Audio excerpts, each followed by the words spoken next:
Hey guys, it's Jess from All Done Dancing. I am just doing a little update, which I'm moving my face because I've actually had these scars on my face lasered last week, Thursday. Or wait, the 20th. So not last week, but the one before. So like 10 days ago. Yeah. So if you haven't watched my videos before, I am a bilateral amputee due to contracting meningitis when I was about 20 months old, and there's just some residual side effects, like it affected my skin and how I had blood flow through my skin. I'll link the video kind of my story from before, which is probably a couple years old at this point, but it's still the same story. I don't know what it says anymore, but that's beside the point. Um, I yeah, so I had my face lasered. It is still, this side is still quite bruised along the scar. Basically, the laser beam was just to my scar tissue itself. So it was here, here, here, under here, and this one over here. I also had two moles removed. So I had a mole right here. I got the stitches out on Thursday this week, so I'm just kind of putting ointment on it to kind of keep it fresh. Right now, I'm just letting it air out because I am, fun fact, allergic to many adhesives. So my skin's kind of irritated. I have a site on my back, which is what kind of started this whole thing. So last summer, like May or June, I snagged a pretty good size mole on my back, and it kind of changed shape and size and texture. And so when I showed my doctor, which is my plastic surgeon, she said it would be best just to, remove it. However, there weren't appointments until October. And by the time October rolled around, I was informed that she would be out of town and that it had to be moved to her next available time slot, which was December 20th. So it's been kind of a long kind of procedure that I've been waiting to do. There was a lot of downtime. I took off the day after my procedure, which was like the 21st. So I had to use ice packs on my face because when it was lasered, my face was swollen and bruised and just kind of radiating heat, and that was intense. It wasn't necessarily painful, it was just like uncomfortable. Also, I'm just kind of hanging out in my living room, and there was really good lights. So here we are. Yeah, I don't know if I am able to kind of insert photos of kind of the process. I have been updating people through my personal Facebook page, which is just for friends and family. So I realized, excuse me, that I didn't make any sort of update. I wasn't sure if this appointment was actually going to come since it was pushed back already the first time. Let's see. Yeah, so I had a couple days of downtime. There was like holidays in there. I didn't go to one of my holiday kind of celebrations because there was a lot of driving, and then sleeping like in a bed that wasn't my own was kind of not optimal for me to recover. Yeah, I haven't been wearing any makeup. Like right now, there's zero makeup on my face, and I'm pretty okay with the results here. I go back to see my surgeon just for like a follow-up to see like how everything has like faded to my skin tone, and healed on January 28th. So 1 month from now, I'll go back in and we'll decide if we need like another round of the lasering. The only issue there is that on the 2nd, I'm going to Florida for a family vacation. So if she wants to do it, I'm going to have to set up another appointment because I'm not going to do that a few days before I go on a trip, especially where it's sunny. I am going to be focusing on not getting like any sort of sun exposure to my face, as sun exposure makes my scars stay very bright red. So right now, this scar that I have here and this scar that I have here are kind of the end goal for the ones we have lasered. And I say we, but it's obviously my doctor. So, and this is just kind of red, but I can actually touch it. It's just kind of whatever. It was a mole that I've had I don't even know when I got it. I don't know when it started to change like shape or whatever, but I also would kind of snag that or get it caught on like shirts or whatever. So it was, since I was doing the one on my back, she was just gonna go in and do that one right away as well. Both of those like things were sent to pathology, and I haven't heard anything about that. I think if anything was like wrong with my skin kind of samples, I would have been notified pretty immediately, which I guess is good. So my stitches came out here. I didn't have anything here, but I was wearing bandages just with some regular like topical antimicrobial, just like ointments that you put on if you have a cut. And I'm also using vitamin or rosehip oil and my camphor oil to make my face just kind of soothed and kind of help continue with the cellular regeneration. That's not even okay.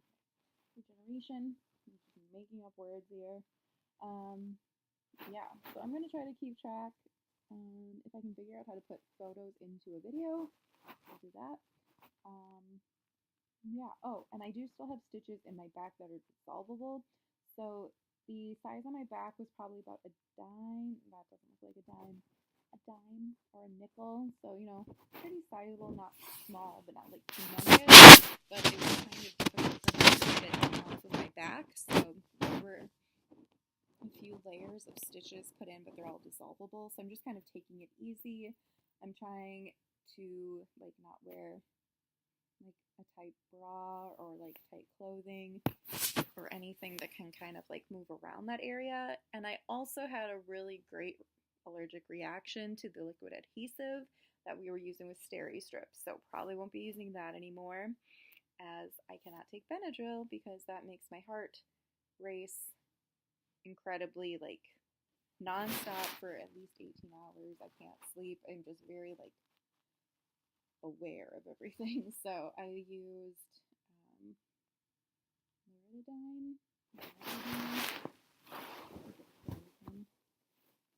Loratadine. Take that once a day, and I didn't really notice one way or the other that it was helping me, but I am using Benadryl topically, so I'm using a cream that I'm rubbing on. It was like every 2 to 3 hours, and now it's kind of spread out where I only need it like 2 or 3 times a day to be applied. And then in the shower, I am using Cetaphil or Cetaphil, however people pronounce it. It is what it is. So I can really clean the site on my back, which it's hard because it's on my back, so I can't really see what I'm doing. And ideally, I'd like to be able to take baths again, just to kind of soak. This is my best. This is my best look. I really like taking baths to kind of soothe any sort of like inflammation. And I realize that heat does not help with inflammation, but it just kind of soothes. I cannot speak whatsoever today. Soothes my skin, and that's what I really want to do for my back skin that's super irritated from that adhesive, but I don't want to soak a site that still has stitches in it, even if it is completely like cleared up, if that makes any sense. So I'm thinking maybe in another week I can start taking like bubble baths again. Yeah, I really want to be kind of filming more things for my channel, and I know I say that like every time I post a video, so I really do need ideas this next year or even the next month, since I am like working out for my upcoming trip to Florida. I just need to be in better shape for my legs to feel better, for me to feel better, just kind of eating healthier and taking care of my body. Because yeah, my legs are kind of, they're not in pain, but they're kind of ill-fitting, and clothing is ill-fitting, and I don't want to buy either A, new legs, or B, new clothing. So just kind of getting back into it. And I know I've said this before, but I just kind of use the 21 Day Fit, workout DVDs, and I kind of follow that kind of, I'd say about 90% of the time as far as food. So I try to hit like, you know, so many proteins, so many veggies, so many fruit, carbs, healthy fats, oils. I think there's something else. I don't know. I follow that loosely. Um, there are things that I find really hard to cut out of my diet, like having like chai tea.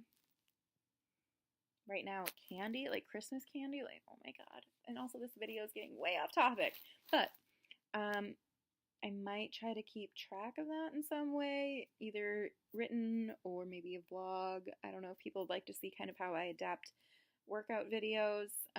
There's not a lot that I do to adapt, but maybe there is.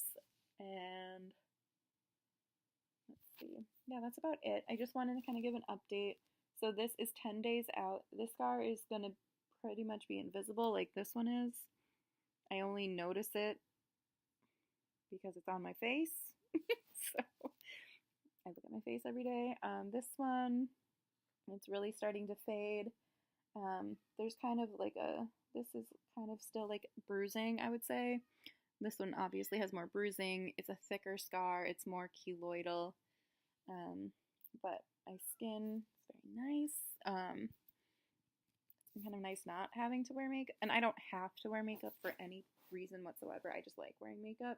But it's been kind of nice not wearing it and just wearing kind of skincare all the time and improving my skin. But yeah, any questions, kind of leave them below and I'll try to answer them. But someday soon, they should all be kind of faded and I don't have to really think about them. And I don't really think about them at this point. I know about 5 or 10 years ago, it was kind of more stressful to me, something I thought about all the time. But yeah, I'm running out of good daylight, so this is kind of where I'm going to leave it for today. Fingers crossed I can figure out how to add in photos to a video, but if not, I'm sorry. So, hopefully I'll be back with new content in the new year, and yeah, hope everyone has a great new year. Don't forget to subscribe because I do occasionally upload videos when I don't have to speak. Yeah, all right.